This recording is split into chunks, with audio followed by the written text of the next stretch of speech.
नमस्कार साथियों, गुजरात चुनाव 2022 को किस पार्टी को जीत मिलेगी ये जानने को हर कोई बेताब है। लेकिन पंजाब में मिली भव्य जीत के बाद अरविंद केजरीवाल गुजरात के सिंहासन के लिए बेताब बैठे हैं। गुजरात में आने वाले समय में कौन सी पार्टी मुख्यमंत्री बनेगी, किस पार्टी को जीत मिलेगी, ये जानना हर कोई चाहता है। लेकिन इसका फैसला आने वाला वक्त ही करेगा। लेकिन इस समय हर किसी के मन में एक ही सवाल है, वो है सीटों का ही। भारतीय जनता पार्टी को कितनी सीटें मिल रही है, आम आदमी पार्टी को कितनी सीटें मिल रही है, तो वहीं देखा जाए तो कांग्रेस को खाते में कितनी सीटें जा रही है, तो इसका जवाब इस वीडियो के अंदर मिलने वाला है। तो दोस्तों, अगर आप हमारे चैनल पर पहली बार वीडियो देख रहे हैं तो वीडियो को लाइक और चैनल को सब्सक्राइब जरूर कर लीजिए। तो साथियों, बने रहिए वीडियो के अंत तक, क्योंकि गुजरात के इस बार का विधानसभा चुनाव पूरी तरह से त्रिकोण हो चुका है और आम आदमी पार्टी बड़ी ताकत के साथ गुजरात में उतर चुकी है। लेकिन अलग अलग न्यूज़ चैनल हमारे सामने हर रोज़ नए नए ओपिनियन पोल लेकर आ रहे हैं, जिसमें कुछ तो भारतीय जनता पार्टी का माहौल बताया जा रहा है और ज़्यादातर सोशल मीडिया पर आम आदमी पार्टी की पकड़ ज़्यादा मजबूत बताई जा रही है। ऐसे में राजनीतिक के विशेषज्ञ भी मानते हैं कि गुजरात की आम आदमी पार्टी की एंट्री से गुजरात में पूरी तरह से विपक्ष को ये चिंताएं होनी शुरू हो चुकी है कि कहीं ना कहीं भारतीय जनता पार्टी और कांग्रेस के सामने आम आदमी पार्टी को वोटों का बड़ा पहाड़ ना खड़ा कर दे। ऐसे में राजनीतिक विशेषज्ञ का यही भी मानना है कि गुजरात में कांग्रेस और भारतीय जनता पार्टी के सामने आम आदमी पार्टी साइलेंट किलर साबित हो सकती है। अब गुजरात का रण कौन जीतेगा, कौन बनेगा मुख्यमंत्री, ये जानना तो हर कोई चाहता है, लेकिन इसका जवाब गुजरात की जनता देने वाली है। वो भी इस साल के चुनाव में अब कौन होगा मुख्यमंत्री, ये तो वक्त ही तय करेगा। लेकिन सोशल मीडिया पर आम आदमी पार्टी को भरपूर सपोर्ट मिलना नजर आ रहा है और आम आदमी पार्टी ने गुजरात जीतने का दावा भी कर लिया है। तो आइए जान लेते हैं गुजरात की तमाम उन 3 सीटों का हाल, जहां पर आम आदमी पार्टी को कितनी बढ़त मिल रही है। चलिए दोस्तों, बिना वक्त जाए कि हम स्टार्ट करते हैं गुजरात के 188 विधानसभा सीटों का ओपिनियन पोल। सबसे पहले हमारे सामने आनंद जिला आ रहा है। आनंद जिले में 7 विधानसभा सीटें आती है। भारतीय जनता पार्टी को 3 सीटें मिल रही है, आम आदमी पार्टी को 3 सीटें मिल रही है और कांग्रेस के खाते में यहाँ पर 1 सीट जाती हुई दिखाई दे रही है और अन्य का यहाँ पर खाता नहीं खुलने वाला है। भावनगर जिले की बात करें तो यहाँ पर 7 विधानसभा सीटें आती है। भारतीय जनता पार्टी को यहाँ पर 3 सीटें मिल रही है, आम आदमी पार्टी को 2 सीटें मिल रही है और राहुल गांधी यानी कांग्रेस को यहाँ पर 2 सीटें मिलती हुई दिखाई दे रही है। वहीं अन्य का खाता नहीं खुलने वाला है। अगले जिले की आ चुके हैं तो रोमनाथ की बात की जाए तो यहाँ पर 4 विधानसभा सीटें आती है। भारतीय जनता पार्टी को यहाँ पर 2 सीटें मिल रही है, आम आदमी पार्टी को 1 सीट, अन्य को कांग्रेस को यहाँ पर 1 सीट मिल रही है और अन्य का यहाँ पर खाता खुलता हुआ नहीं दिखाई दे रहा है। अगले जिले आ चुका है जूनागढ़, जहां पर 5 विधानसभा सीटें आती है। भारतीय जनता पार्टी का कमल 3 सीटों पर खिल रहा है, आम आदमी पार्टी को 1 सीट मिल रही है और कांग्रेस के खाते में यहाँ पर 1 सीट जा रही है, अन्य का यहाँ पर खाता नहीं खुलने वाला है। राजकोट जिले की बात करें तो यहाँ पर 8 विधानसभा सीटें आती है। भारतीय जनता पार्टी को 5 सीटें दी जा रही है, आम आदमी पार्टी को 2 सीटें दी जा रही है और कांग्रेस के खाते में यहाँ पर 1 सीट जा रही है और अन्य का यहाँ पर पूरी तरह से सुपड़ा साफ हो चुका है।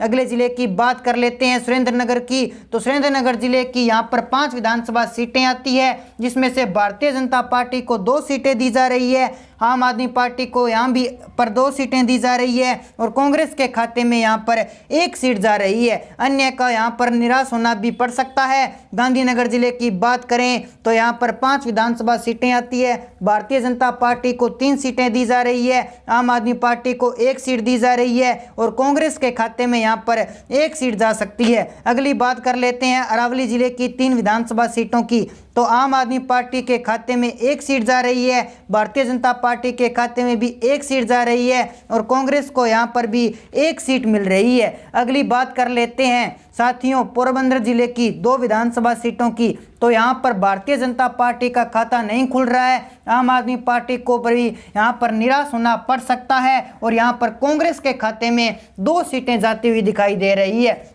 तो इसी के साथ दोस्तों आगे बढ़ते हुए कच्छ जिले की बात की जाए तो कच्छ जिले के अंतर्गत 6 विधानसभा सीटें आती है, जिसमें से बीजेपी को 2 सीटें, आप पार्टी को यहां पर 3 सीटें जाती हुई दिखाई दे रही है, कांग्रेस को 1 सीट और अन्य को यहां पर 0 सीटें जा रही है। तो चलिए दोस्तों बढ़ते हैं अगले जिले की ओर। अहमदाबाद जिले के अंतर्गत 21 विधानसभा सीटें आती है, जिसमें से बीजेपी के खाते में अब तक 9 सीटें जाती हुई दिखाई दे रही है, आप पार्टी को 8 सीटें, कांग्रेस को 4 सीटें व अन्य पार्टी का यहां पर भी सुपड़ा साफ होता हुआ दिखाई दे रहा है। अगले जिले की बात की जाए मोरबी जिले के अंतर्गत 3 विधानसभा सीटें आती है, जिसमें से बीजेपी को 2 सीटें, आप पार्टी को 1 सीट, कांग्रेस को 0 सीट और अन्य पार्टी को भी यहां पर 0 सीट जाती हुई दिखाई दे रही है। अगले जिले की बात की जाए सूरत की, तो सूरत जिले के अंतर्गत 16 विधानसभा सीटें आती है, जिसमें से यहां पर आप पार्टी बड़ी मजबूत बनती हुई दिखाई दे रही है। यहां पर आप पार्टी को 10 विधानसभा सीटें आ रही है, बीजेपी को 3 सीट और कांग्रेस को यहां पर भी 3 सीट जाती हुई दिखाई दे रही है। अन्य पार्टी का यहां पर पूरी तरह से सुपड़ा साफ हो चुका है। अगले जिले की बात की जाए डांग जिले की, तो डांग जिले के अंतर्गत 1 सीट आती है विधानसभा की, जो कि कांग्रेस के खाते में जाती हुई दिखाई दे रही है। बाकी सभी पार्टी को यहां पर कोई सीट प्राप्त नहीं हो पा रही है। अगले जिले की बात की जाए द्वारका जिला, तो द्वारका जिले के अंतर्गत विधानसभा की 2 सीटें आती है, जिसमें से बीजेपी को 2 की 2 सीटें जा रही है, बाकी बची पार्टियों को यहां पर कोई भी सीट जाने का अनुमान नहीं लगाया जा रहा है। अगले जिले की बात करें जामनगर की, तो जामनगर के अंतर्गत 5 विधानसभा सीटें आती है, जिसमें से बीजेपी को 3 सीटें, आप पार्टी को 1 सीट और कांग्रेस को भी 1 सीट, अन्य पार्टी यहां पर भी खाता नहीं खोल पा रही है। अगले जिले की बात की जाए बोटाद की, तो बोटाद के अंदर 2 विधानसभा सीटें आती है, जो कि बीजेपी और आप पार्टी को 1-1 सीटें मिल रही है, अन्य और कांग्रेस पार्टी को यहां पर कोई भी सीट जाती हुई नहीं दिखाई दे रही है। अगले जिले की बात करें खेड़ा की, तो खेड़ा के अंतर्गत 7 विधानसभा सीटें आती है,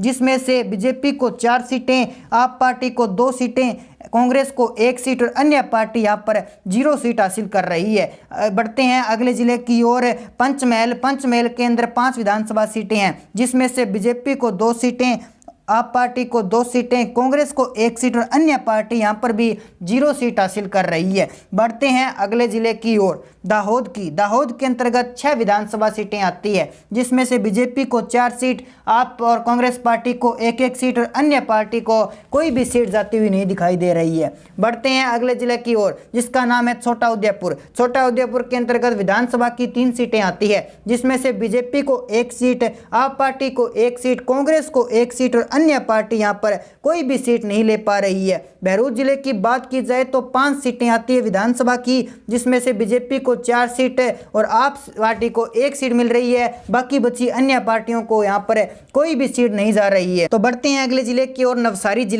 जिले के अंतर्गत विधानसभा की 4 सीटें आती है, यहाँ पर बीजेपी को 2 सीटें, कांग्रेस और आप पार्टी को 1-1 सीट और अन्य पार्टी यहाँ पर कोई भी सीट नहीं ले रही है। अगले जिले की बात की जाए वलसाड जिला की, तो वलसाड जिला के अंदर 5 विधानसभा सीटें आती है, जिसमें से बीजेपी और आप पार्टी को 2-2 सीटें, बाकी बची कांग्रेस को 1 सीट और अन्य पार्टी यहां पर कोई भी सीट नहीं ले पा रही है। बढ़ते हैं अगले जिले की ओर। तो महिसागर की बात करें तो यहां पर 2 विधानसभा सीटें हैं, जिसमें से बीजेपी और आप पार्टी को यहां पर 1-1 सीट आ रही है, बाकी बची अन्य पार्टी को कोई भी सीट नहीं मिल पा रही है।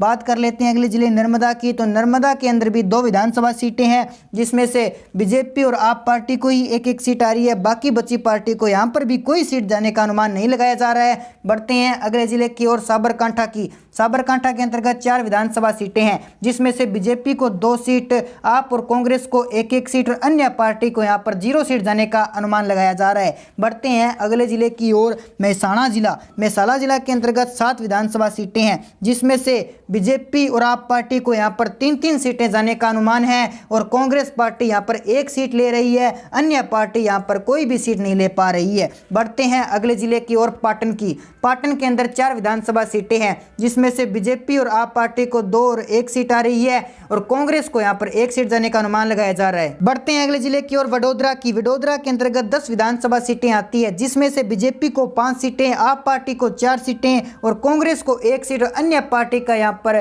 पूरी तरह से सुपड़ा साफ हो चुका है। तो दोस्तों, ऐसे में आपकी जो भी राय है, आप गुजरात के ओपिनियन पोल के बारे में क्या कुछ कहना चाहते हैं, वो आप हमारे कमेंट बॉक्स के माध्यम से जरूर बता सकते हैं। तो साथ ही हमारे चैनल को सब्सक्राइब जरूर कर लीजिए, ताकि हमारे नए अपडेट्स आप तक पहुंच सके। जय हिंद, जय भारत।